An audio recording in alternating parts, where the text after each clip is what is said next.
রবিবার আর মাংসর কম্বিনেশন কিন্তু আমাদের বাড়িতে বহুদিন পুরনো। রবিবার মানেই বাড়িতে মাংস অবশ্যই রান্না হতে হবে।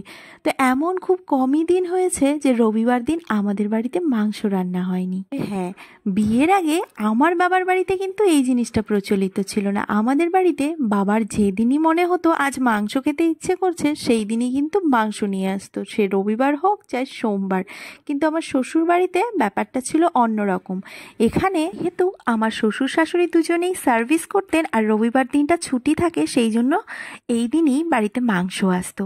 তো এখন আমরা আসার পরও কিন্তু একই জিনিস প্রচলিত রয়েছে, রবিবার দিনই আমরা মাংসটা রান্না করে থাকি। আমি অন্বেষা আর আমার চ্যানেল বেবি মম ব্লগে আপনাদের সকলকে জানাচ্ছি স্বাগত। চ্যানেলের নতুন হলে চ্যানেলটিকে সাবস্ক্রাইব করে রাখার অনুরোধ রইল এবং পাশে থাকা বেল বাটনটিকে প্রেস করে রাখবেন যাতে আমার ভিডিও নোটিফিকেশন সবার আগে আপনাদের ফোনে পৌঁছয়। তো আজ ছিল রবিবার, সেই উপলক্ষে আজ কিন্তু মাংস নিয়ে আসা হয়েছে। তো আজকের ভিডিওতে আপনাদের দেখাবো আমি কিভাবে মাংস রান্না করি। তো আজ নিয়ে এসেছিল মুরগির মাংস, আর আমাদের বাড়িতে অনেক মেম্বার হওয়ার জন্য প্রায় 1.5 কেজি মাংস কিন্তু আমাদের বাড়িতে লেগে যায়। রান্না অন্যান্য অনেক রান্নার থেকে কিন্তু সব থেকে সহজ, তবে এর জোগাড় করতে অনেকটা বেশি সময় লেগে যায়।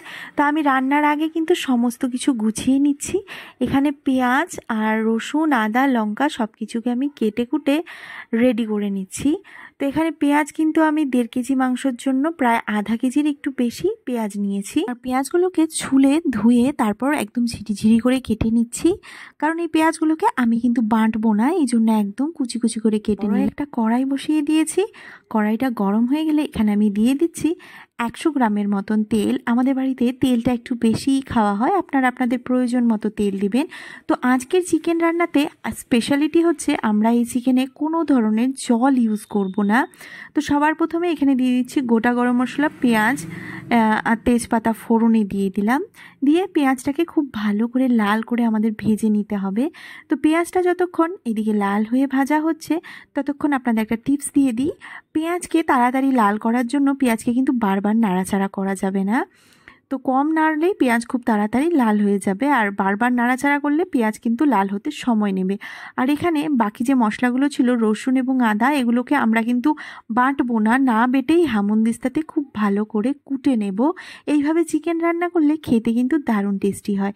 আর এরপর পেঁয়াজটা লাল হয়ে গেলে ভালো করে ধুয়ে রাখা জল ঝরানো চিকেনটাকে আমরা পেঁয়াজের মধ্যে দিয়ে দেব। আর দিয়ে এটাকেও কিন্তু 2-3 মিনিট খুব ভালো করে আমরা ভাজা করব।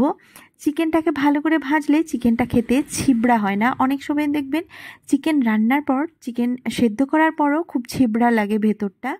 তো এইভাবে চিকেনটাকে যদি আপনারা পেঁয়াজের মধ্যে তেল দিয়ে খুব ভালো করে ভেজে নেন তাহলে কিন্তু সেরকম ছিবড়া লাগবে না, চিকেনটা খুব সফট হবে। আর এরপর দিয়ে দিচ্ছি এখানে আলু ছাড়া মাংসের কথা আমরা কিন্তু ভাবতেই পারি না। আলু আর টমেটো দিয়ে তারপর নুন হলুদ দিয়ে দিয়েছিলাম।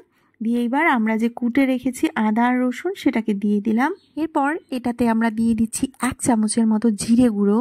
তো অনেকেই কিন্তু মাংসতে জিরে খান না, তবে জিরেটা দিলে কিন্তু খুব টেস্টি হয়। এরই সঙ্গে দিয়ে দিচ্ছি 2 চামচ ধনে গুঁড়ো।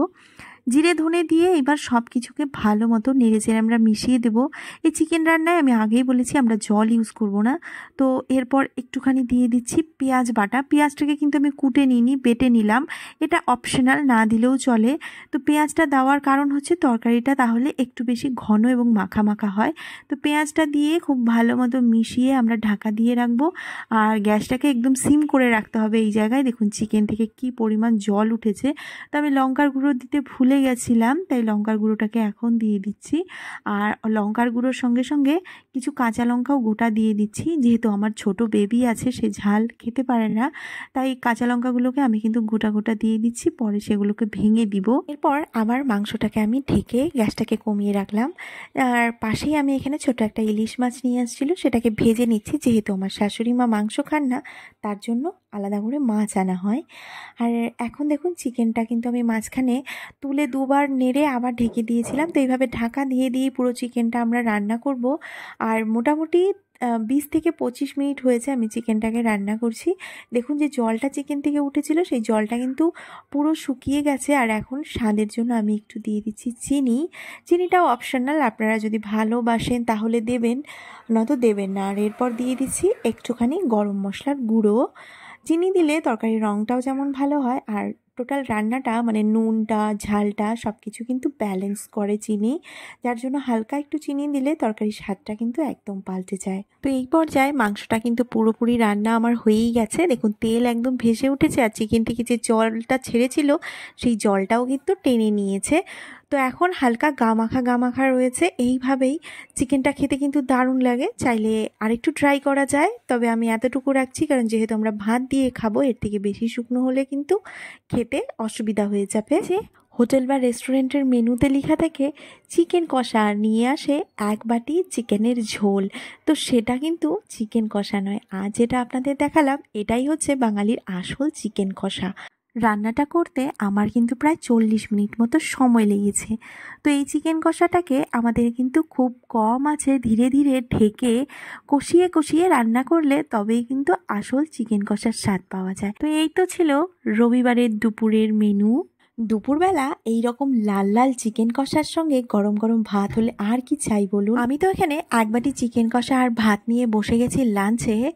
আপনারাও বাড়িতে এইভাবে চিকেন রান্না করে একবার ট্রাই করে দেখতে পারেন কেমন লাগলো। তো আজকের ভিডিওটিকে কিন্তু আমি আর লম্বা করছি না, এখানে ভিডিওটি শেষ করছি। ভিডিওটি কেমন লাগলো তা কমেন্ট করে জানাতে ভুলবেন না। ভালো লাগলে একটি লাইক এবং প্রচুর পরিমাণে শেয়ার করে দেবেন। আর আমার চ্যানেলে যদি প্রথম এসে থাকেন তাহলে অবশ্যই যাবার আগে চ্যানেলটিকে সাবস্ক্রাইব করে রাখবেন। তো আপনাদের সঙ্গে আবারও দেখা হচ্ছে অন্য কোনো নতুন ভিডিওতে। ততক্ষণের জন্য ভালো থাকবেন, সুস্থ থাকবেন।